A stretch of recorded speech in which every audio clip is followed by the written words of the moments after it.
Hi and welcome to this week's video. So this week I've got a PS4 that I got in bits, which has got a few rip traces. So I believe the board's complete, all the little parts. Let's have a quick look under the microscope, and as you can see, it has had work previously done. The seller said they or someone else tried to do the repair, and obviously they made a bit of a mistake. So first off, I need to give it a clean, so I'm going to start off by clearing the ports. So the best way I find to do this is add a little bit of wick, plenty of flux, get your soldering iron on it, and then also hot air.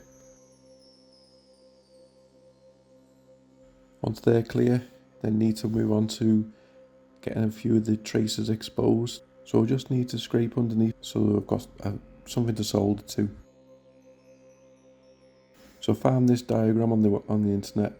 So it shows you the pinouts and where each pad lines up to. So not all the pads will need connecting. Some of them are ground and some of them non-connect. So the plan is to get 0.1mm enamel wire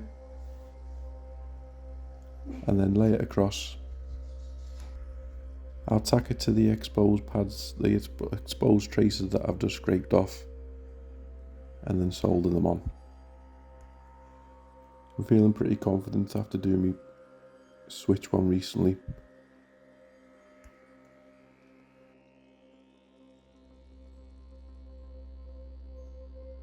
So there's a lot on there, it's very time consuming.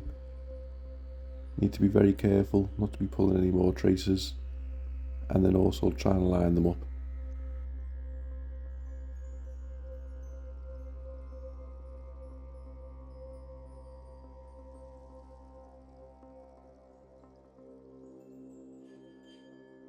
And it took some time, but eventually got them all done and lined up.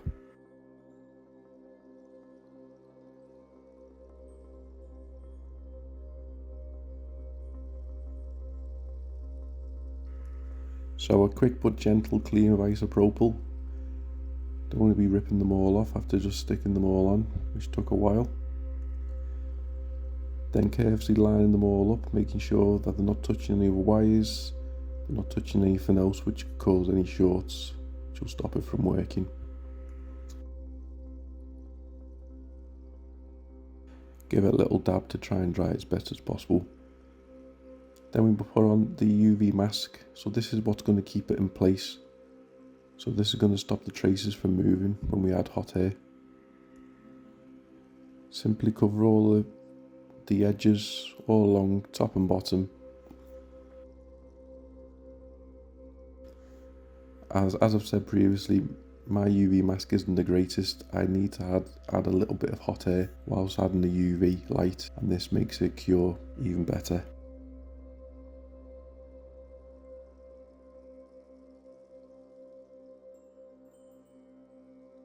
Put the UV light on to make it cure.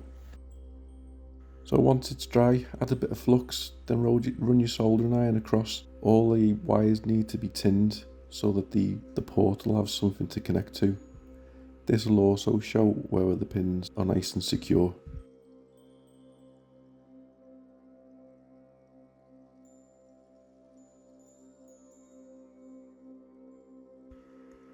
When doing this, I think one or two came off, so I needed to scrape back a bit of the solder mask, reapply the enamel wire, and then do the process again.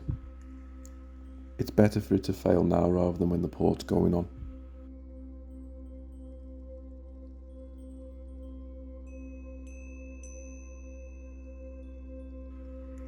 And then a bit more solder mask back on what's been replaced. So I just pre-tin the port, so a bit of solder, bit of flux on the port, and then run my soldering iron across it. If you do get bridges like this, you just need to keep adding more flux. The flux will get rid of any bridges.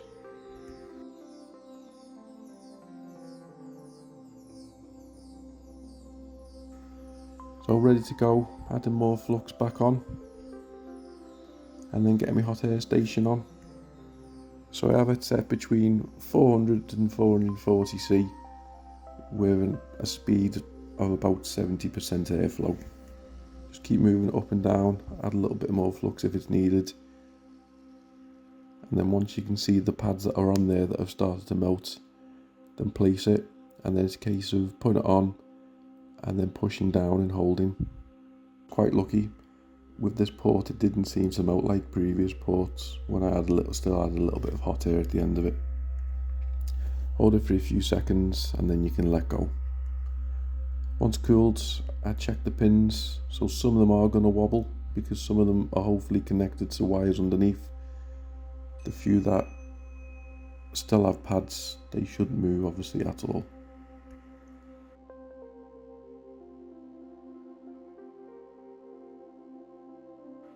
And then a bit of flux on the bottom just to secure the port legs.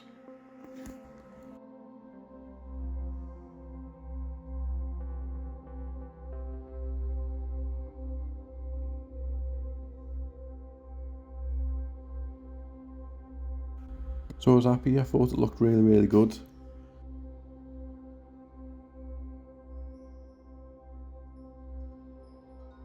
So I plugged it in and I got a black screen. Couldn't believe it. The PlayStation loaded, but it was just a black screen. So I decided I need to get my multimeter out so I could do some testing.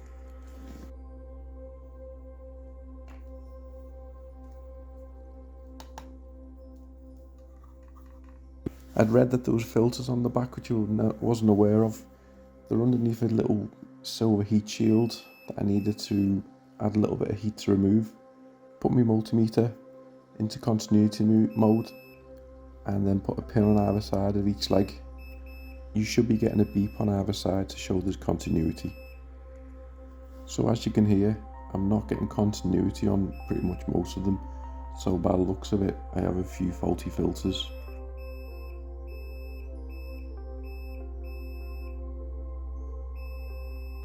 So I ordered some filters off eBay from a UK seller. Unfortunately, it took 2 weeks to turn up, so I had to put the repair on hold for a little while. Whilst I was waiting and thinking, I decided to also order a HDMI port tester from AliExpress. Weirdly, this turned up before the filters turned up. It only cost a few pounds, so it was worth it. I also thought some of the trace lines I'd put weren't connecting, so I decided to lay fresh ones along the top, as you can see now. So you put the HDMI tester in the port, you get your multimeter back out, and then you connect to one of these legs and then to the corresponding number on the other side. You should be getting a beep because there should be a line going straight through. Again, as you can see, I'm not getting continuity on all of the legs, so I've definitely got an issue somewhere.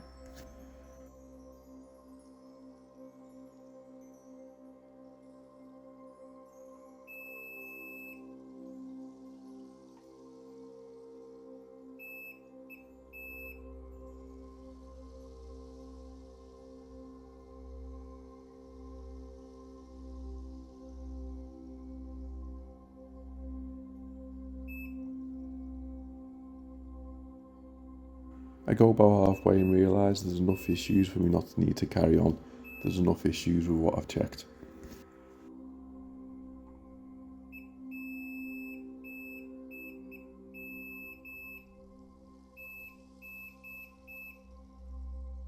So first off, I decided to go back to change the filters. So 2 weeks later, the filters turned up. I had a little bit of flux, hot air, and then remove all 4. He came in a pack of 4, so I might as well replace all 4. Get them all off.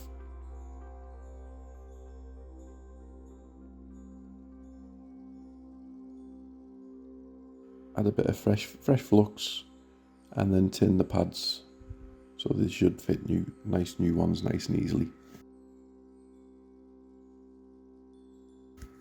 And then a bit of hot air, and then add each one gradually as you go along.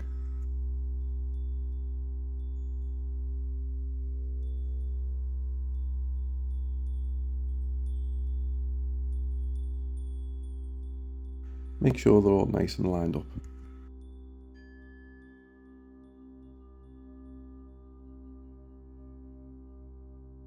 And then another little clean of isopropyl.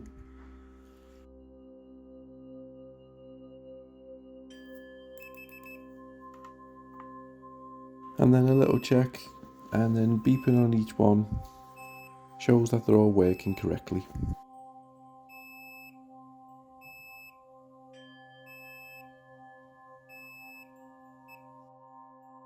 I was pretty sure I knew the answer, but I thought to put the HDMI tester back in and then just check the lines again to see if I had continuity.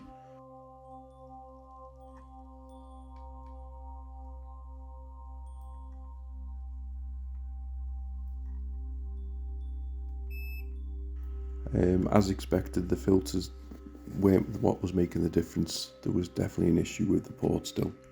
I was still missing continuity on a few of the pins.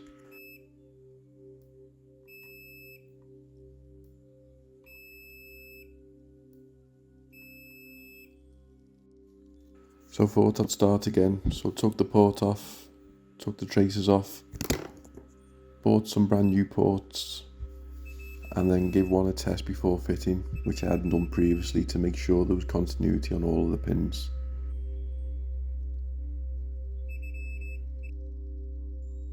So I fitted it, ran traces again, done continuity checks again, and everything was making out that it was looking okay again. Obviously I didn't want to show it again on camera for another 10 minutes. So I put it back together as much or as little as needed to. HDMI in, turn it on, it turns on, which is good, and then I got something on the screen straight away.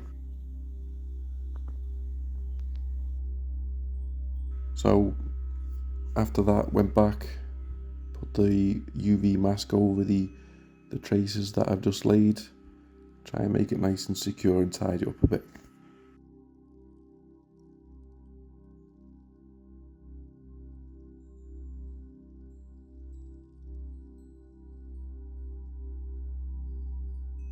UV light and a little bit of heat again.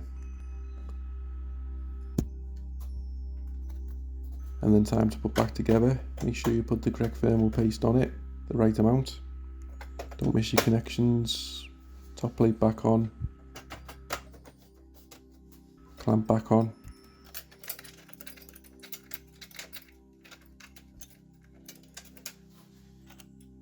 Make sure it's nice and tight, but you don't want to over tighten it so that you can't get it back off.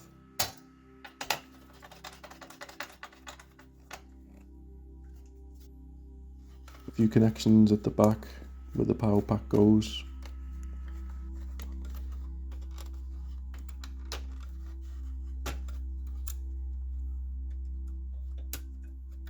There's also a small little black screw that needs connecting there as well. Put the power pack back in, make sure you don't forget to make the connection or it's not going to work. 2 earthing ground legs also in the corners.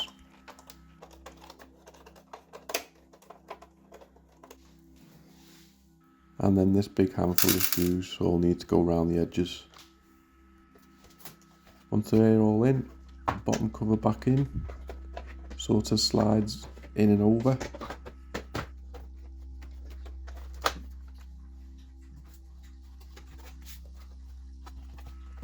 And then top covers also hook over and slide on the sides.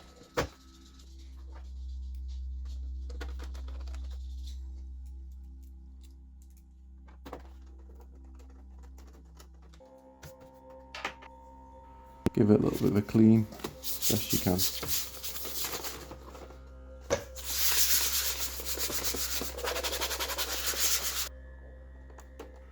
4 screws back in the back, and if you've got the warranty stickers, stick them back on.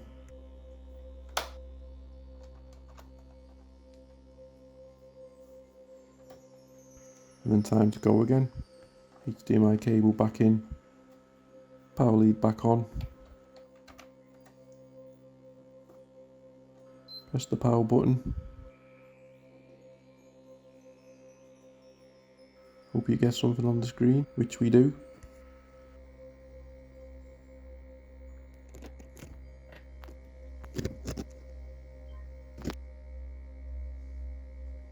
Controller charging.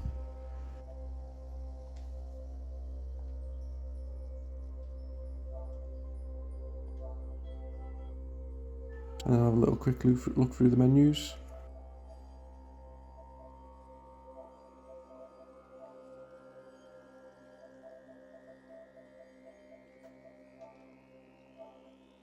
So it's showing firmware 10, which I believe can be jailbroken, so I may look into that in the future.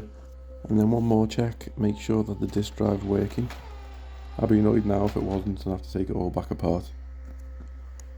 Luckily it does. And that's it, nice and complete. Another fix done. Thanks again for watching. Please like, comment and subscribe.